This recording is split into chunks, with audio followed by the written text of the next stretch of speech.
What's up, everybody? It's Sportskeeda Wrestling, top story of the day. You're watching it right now. Go ahead and give the old Jim Duggan thumbs up. Just hit the thumbs up, share the link so you don't stink. We got a lot to cover today. WWE NXT Takeover, that snuck up on you, right? They will be in your house this Sunday, and Triple H had a lot to say on the conference call. These conference calls come up, and there's always some stories coming out of it. This one, a little bit of conflict from Paul Triple H Levesque. Also, there are backstage rumors that a recently released WWE superstar, there's some movement within the company to get him already back in the company. Could WWE be back in black sooner than we expected? It's our Sportskeeda Wrestling top story of the day. Watch out, watch out, watch out, watch out! Watch out, watch out, watch out. I always love the video. Watch out. What's up, everybody? That is Jose_G_official. I am at Kev Kellam. Give me a follow on all the Twitter machines. Follow Jose as well. A lot to get into today. Jose, we have an NXT Takeover that snuck up on us. This show really did. It really snuck up on us. We have a pretty busy weekend. You and I were prepping right before we went live here today. We also have an Impact pay-per-view on Saturday night. Which snuck up on us as well, against all odds. Now, Triple H does these media conference calls. He'll likely do one on Sunday night after the event, but he does these with the wrestling media. Kind of an exception. You don't get this with the stuff with the Raw SmackDown pay-per-views, but you get this with NXT, which really drives to the hardcore fan. And he had plenty to say in this about the future of WWE NXT now that they're on Tuesday nights. Their first big takeover special, really, since making that move, really. And what were the big headlines coming out of this conference call today? Well, man, there was a lot of topics that were discussed during the conference call. Meltzer was there. Mike Johnson from PW Insider was there. Just tons of different reporters. But it was a bunch of, kind of like building up takeover. But what was really interesting about this, he touched on Cameron Grimes, he touched on LA Knight, he touched on MSK. But when the question of Karrion Kross came about, this is what he had to say. And I'm going to read it verbatim so you guys don't misinterpret what I'm saying. Jason Powell brought up the segment where the wrestlers on Tuesday echoed online criticism of Karrion Kross. Paul said that is reality-based, and they are bringing up things that people say about him. True. Now, he said that he laughs at some of the things that the internet coined. Everyone brings strengths to the table, and some of what they say have some truth to it, and the rest of the people would say it in character. He said that he doesn't want to tear anyone down. It's where you go with it, and it's the same with other sports that people talk trash about each other and how they react. But there is actually some real some type of animosity with Karrion Kross. So what Adam Cole said on Tuesday night, there is some truth behind that. They also talked about possibly teaming up with the NWA. As you guys know, Mickie James is now signed with the National Wrestling Alliance. And I caught some of the conference call. I didn't catch that. Wow. So Mickie James is planning to do an all-women's pay-per-view with the NWA. This question was asked to Triple H about a possible partnership between the NWA and NXT. And what he said is the following. He said, didn't we already do a women's pay-per-view? That was his answer, straight up. He made the point that if people are equal, they shouldn't be a women or men's only show. He also laughed about Mickie James saying that they want to be the best women despite contractual status. Well, that's why their contracts. Little jab at Mickie. If you want the best, come to NXT. He said, who knows? They may do a women's only pay-per-view down the road, but he feels that they represent the women well, and they are the best performers in NXT and in WWE. So those are some of the quick side notes from NXT. Mm-hmm. And then also big news we talked about yesterday, the COVID-19 policy has changed at the CWC, and today it has been confirmed they are going to fill the CWC up. So plenty of stuff in the details for the call this afternoon with Triple H. Looking forward to NXT Takeover in your house. Overall, man, it's shaping up to be a good show. They talked about the $1 million championship. There's only been 4 holders, so this is something real special for NXT and Ted DiBiase being involved. Overall, man, it Takeover shaping up to be a great show. It snuck up on us. It really snuck up on us. I think it snuck up on most wrestling fans because I think the WWE focus has been, wow, SummerSlam is going to be huge this year. It's going to be bigger than it's ever been, and that's in August. Money in the Bank's going to be in front of live fans. We're coming back, and that's been a bigger focus. This is the thing with WWE. It's spinning plates. There's so many different things. Kylie Ray just dropped the UK Women's Championship today, and that show was taped, and that's big news. I knew it. As soon as I saw Satomura, bro, I was like, oh, she's dropping that. Yeah, my Meiko Satomura went over from Japan, big huge superstar, to the UK to boost that division, and Kylie Ray has had that title for a very long time, and that just like snuck up on me. And when I watch NXT UK, I watch it in like blocks, like every 3 weeks. I'll be like, oh, I'm gonna get some time in. I'm gonna go through and just watch the main events and catch up on everything. There's just so much wrestling, and I mean, we even brought it up. You know, the Impact has Omega versus Booths this Saturday, and it's so much going on. It is a credit to the wrestling industry, especially the televised wrestling industry, to keep making content. Whether or not some people could say that's the right way to go, and other people say, oh, there isn't a huge base of a wrestling audience. I mean, we're already talking in the same conference call about WWE's going to run a stadium. It's going to sell out that stadium. I'm confident of that. And if they don't completely sell out, they're going to do very, very well in it. And that same weekend, Triple H was asked about what is the presence of NXT on this big weekend, this big return to destination live events weekend that you're going to have with SummerSlam in Vegas. And he said, there will be an NXT takeover figuring the plans. He didn't say what they are. We did have reports come out from Fightful and other sources that WWE is planning on doing an NXT takeover. And now normally it would be on the Saturday before the pay-per-view when they do those weekends where they run one market quarterly. We haven't had one of those in a year and a half. So what is it going to be this year? So SummerSlam going to be on August 21st, Allegiant Stadium. Next night is supposed to be the slot for NXT UK. So they would run that Sunday, and they would kind of be part of that residency that WWE would likely do from Friday through Monday.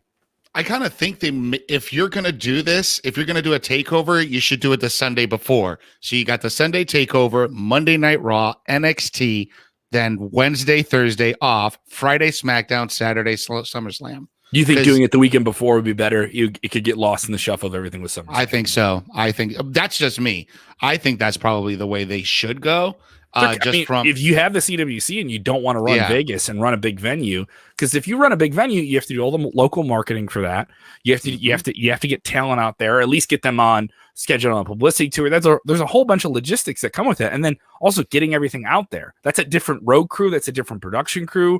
That's a whole different logistical setup. My assumption is everybody's in Vegas. We're going to put you on Sunday because we're just shifting the crew from one building over to the other. Yeah. So I mean, the convenience is there.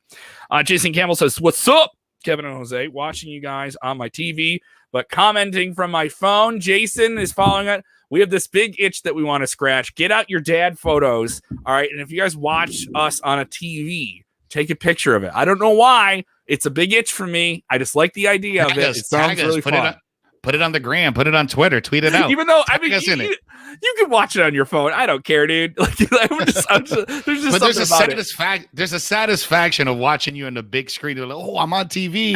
And there's also satisfaction of having other people sending you a picture of watching you. So yeah, it works both ways. Also, if you haven't done already, subscribe to our Sportskeeda Wrestling podcast feed. We're dropping a new episode that goes deep, over an hour content with me and Sid, talking about SummerSlam, talking whether or not Cardi B is going to be there, the latest speculation on Brock Lesnar.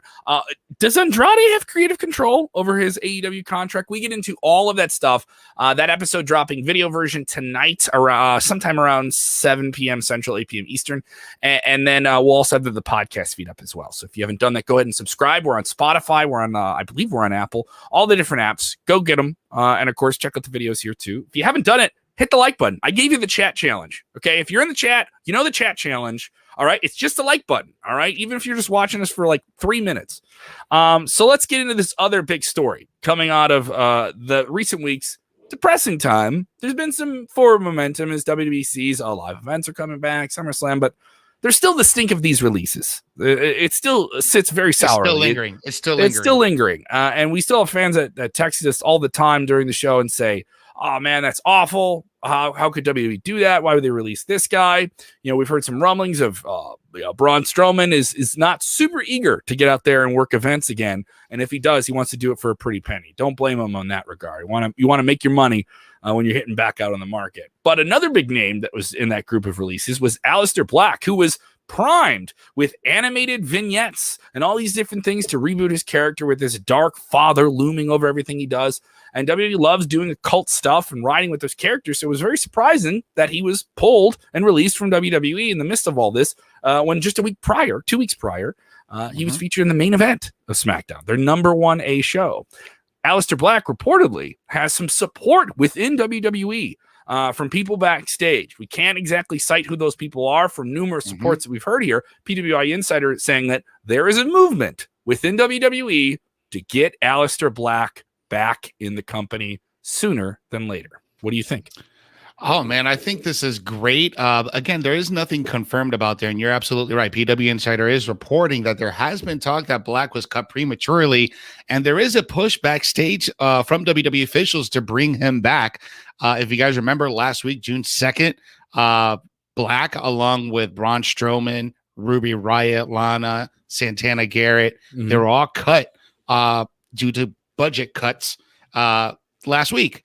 And the biggest surprise, the biggest shock, and even from officials that work close to McMahon in the report, from other reports that I've seen, they were very shocked to see Aleister Black being cut. And there's some reports that say that Aleister Black's style didn't sit well with McMahon or things like that. Who am I to say? I'm only reporting what I do see and what I can confirm.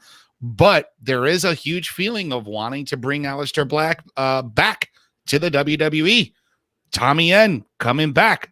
Do you see it? I certainly do. They spent a lot of time and a lot of money doing those vignettes just to cut him the week after you bring him back. It's crazy to me. You had weeks of pre-produced animation. Like you went to probably either in-house or an in-house person who can do the animation or a third party to get these animations done where he's telling this story in this book and everything. And that's not cheap. And it's you're going to run that on network TV. So people will know what you're going to pay for it. And that's a character that I could see Fox liking. Fox wanted Bray Wyatt. They wanted a spooky character out of the norm in their wild sports presentation. They wanted that, and Aleister Black could have been that. Now, there was talks that WWE officials, some people in the upper brass, didn't get his in-ring presentation, but understood the character, and we're just like, all right, let's just get rid of this. It seems like he was really caught off guard by it. I would be too. This seems like the one that was the most out of the norm here. We heard the talk with Braun Strowman. It was, hey, you're 37. We got some other big guys that are bigger than you, that are younger than you. Even though 37 in the wrestling business doesn't seem like that old if you're healthy. The presence was, hey, you cost too much and we're paying this. And so if we can, I get outwardly the logistics of that. I'm not trying to be inhumane or insensitive to it. The one with Aleister Black just kind of struck me as odd. Like it really felt like completely out of place. And I think they've always been in the case of, hey, if we mess up, let's make a correction. Let's figure something out. Let's get somebody back in the fold. They did that with Emma when there was some situation where Emma reportedly had some shoplifting thing and there was a miscommunication. She got released and within days was just re-signed with the company. All right, miscommunication. We figured it all out. Come on back. Let's re-sign you up.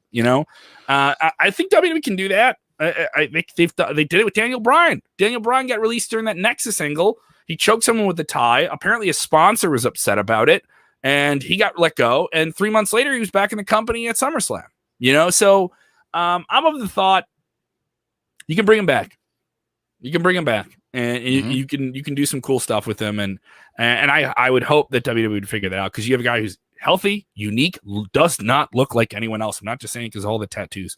I'm saying if he didn't have those tattoos, he speaks differently. He's an international European talent. He can do multiple languages. He can do a bunch of different things. I also think he works a different style that does look like it hurts a lot. The guy's a kickboxer, for God's sakes. Yes. But I can tell you from talking to people who've wrestled him, they're like, yeah, it hurts a lot, but you're not taking a lot of bumps. When you work with him, you actually, you're taking like protected shots basically. And I was like, oh wow. And he goes, yeah, light as a feather. And I was like, really? They're like, yeah, light as a feather. I was like, wow, that's the compliment to him as a wrestler, as a professional wrestler and entertainer. Now, you know what would be hilarious here? Like, what if WWE found like some type of error in their paperwork? It's like, oh, we cut you by mistake. You weren't really supposed to be let go.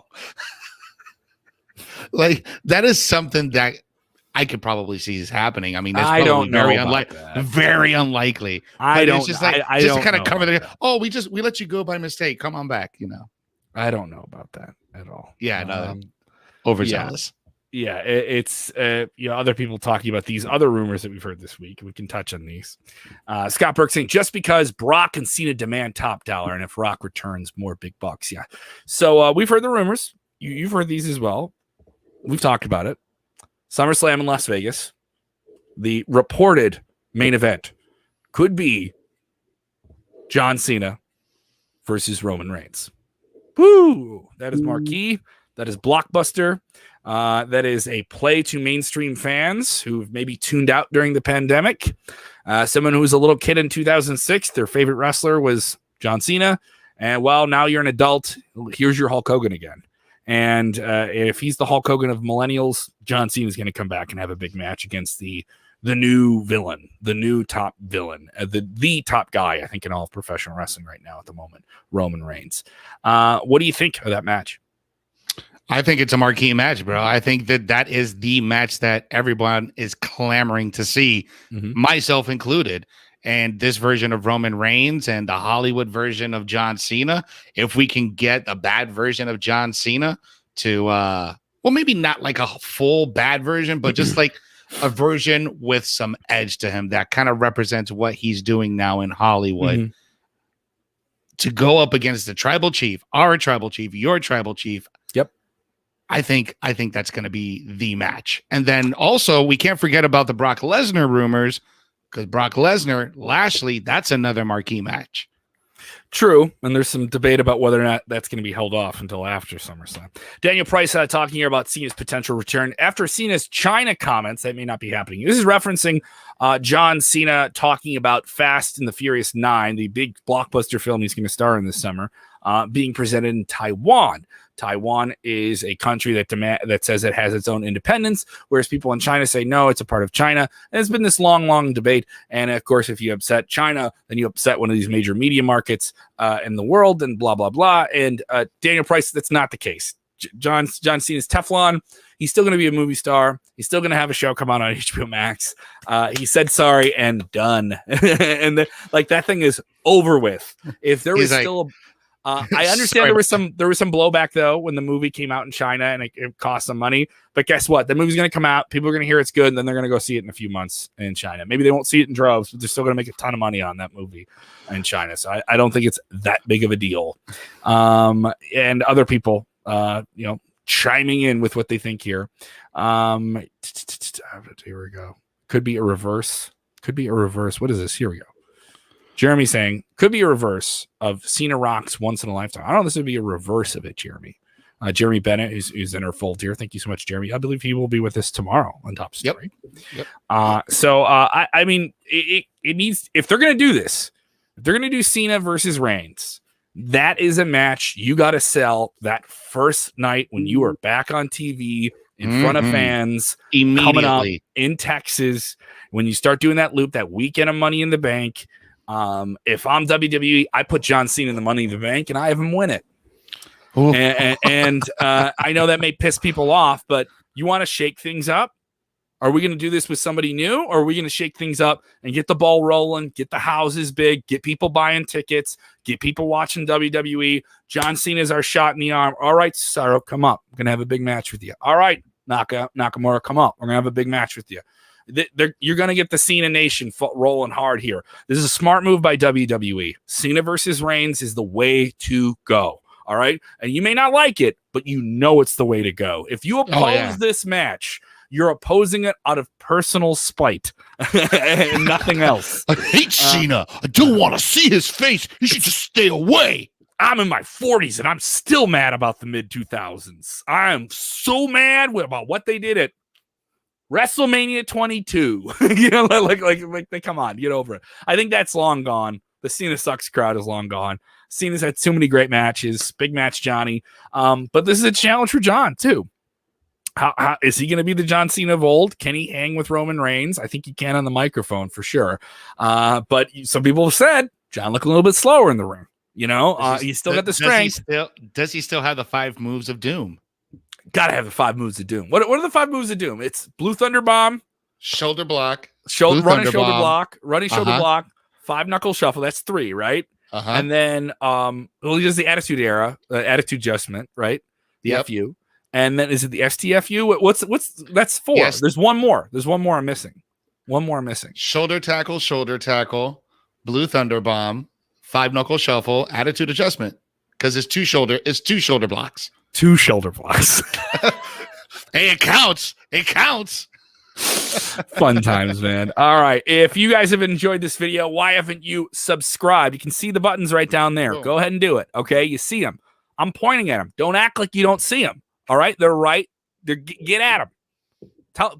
Give them one more point, Jose. Let them know where it is. Right over there. You know where it is. Don't act like you don't see it there. Oh, but I'm no. Okay. We just give you 20 minutes of glorious smark out joy. All right. And you can just give us a click. That's all we're asking. Just give us a click, smash that notification bell. So that way Super you click never party. Yeah. That way you. I'm a dork. I'm a total dork. It's a super click party. Click that subscribe button, smash that notification bell so you never ever miss when we go live or we have brand new content. We got a ton of stuff. We'll have some stuff popping off this weekend. We got to figure out our NXT Takeover post show on Sunday. Figure that out as well. We will have coverage of Impact Wrestling. I don't know if we'll have a post show for that on Saturday night, but we'll definitely try and catch up on that on Sunday. So make sure your notifications on. If you haven't done it already, once again, subscribe to the podcast feed. The podcast feed available on Spotify, all the different apps. Subscribe on YouTube, all the different ways that you can receive all of our wonderful content is available to you at your convenience. Thank you guys so much for rolling hard, spending hours, minutes, time with us every week. It is something we appreciate. You have a lot of options, so coming to Sportskeeda, we appreciate it as well. If you're looking for something a little bit easier, you don't want to go Googling around to a bunch of different places, download the Sportskeeda app. We have a general app which covers all sports, and then we also have the Sportskeeda Wrestling app. You can search SK Wrestling, and that'll pop up as well. That's available in Google Play and in iTunes. Get that on your mobile device so you don't have to go look in a bunch of different places. Boom, one spot. We got you taken care of. Boom. All right, Jose, they can follow you on the Twitter machine where? At Jose G Official with the underscores in between. Tonight we got Recons of Wrestling at 8 p.m. here on Facebook and on YouTube. I got Cha Cha Charlie joining us tonight. He is one of the biggest independent superstars down here in South Florida. He's going to be talking. He's worked with MVP. He's worked with Billy Gunn. He's worked with Chris Jericho. So we're going to be talking about his upcoming show on June 27th, Pro Wrestling Action. So we're going to talk about that. Plus, we're going to be touching up on NXT Takeover in your house. Me and Rico tonight, 8 p.m. here on Facebook and on YouTube. Get on it. Go check out that channel if you haven't. You enjoy Jose's work. I will be busy in the wrestling world. I've already have some content in the can. I'll be airing with the pay-per-view tomorrow night. AAW Crush and Destroy. Mance Warner versus Jake Something in the main event for the AEW title. If you haven't done his real already, name, Jake Something? His name is Jake Something. All right. Yes, Jake Something. Yes, go check it out. It's going to be on Fight TV. $13. Support the best independent wrestling in the world. You also get to watch it throughout the weekend as well. And you can catch it as well later on, a few days later, on AAWOndemand.com. That's AAWOndemand.com. I'm featured there backstage doing interviews on the AAW Alive series, which we have new ones. They come out every Saturday night on Twitch at 7:05 Central. And if you don't catch them on Twitch, get them on the AAWOndemand.com, AAWPro.com. We just announced a show Thursday night before AEW All Out. So if you're coming out to the All Out pay-per-view Labor Day weekend, that Thursday, make it a week. Come out that Thursday. We're going to be at the Logan Square Auditorium. Tickets on sale for that show now. It will sell out very, very soon. So get your tickets before they're gone. Before we head out, I have to remind you, show some respect to La Sociedad. What? to la sociedad. You know, wait, who I'm talking no, about. no. Sociedad Boricua. You need to show them a little bit of respect this week on the AEW. Well, you're talking about AEW, the tag team. La Sociedad. Axel and Rico. You're talking about the Ricos, right? Yeah. Yeah, everyone calls them Ricos. Yeah, everyone calls them Ricos. Yeah. Well, La Sociedad Boricua, that's what they call themselves, right? Yeah, that's what they call themselves. Yeah. Those guys. Come on, man. Why'd you have to bring them up, dude? Was that necessary? Just in case they're watching.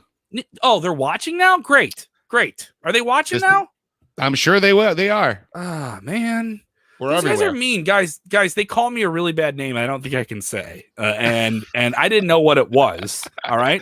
I'm trying to interview Sky Blue backstage at the last episode of AEW Live. They want an interview. They lost. So I'm not supposed to interview everyone that loses a match, So they lost.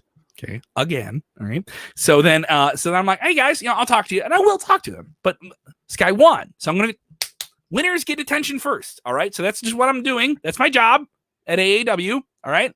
So talk to Sky Blue, thinking, hey, Sky, no, and they interrupt. They pulled a Kanye West on a Taylor Swift here, and they interrupt her, and then they say awful things about me, and they say I'm a major problem. I'm just an interviewer, dude. I'm not trying. No, I ain't getting in there and bumping for nobody. I'm wearing a suit, asking big questions, and backing off. That's my deal. All right. And they have to call me awful names. It's not necessary.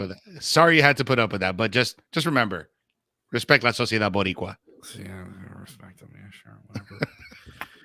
Remember when watching wrestling, even if someone makes fun of you and calls you an awful name that I can't repeat on this platform, that I had to Google to find out what it was later on, you can still, when watching wrestling, do what, Jose? Enjoy wrestling, guys. Have a good night. Why'd you bring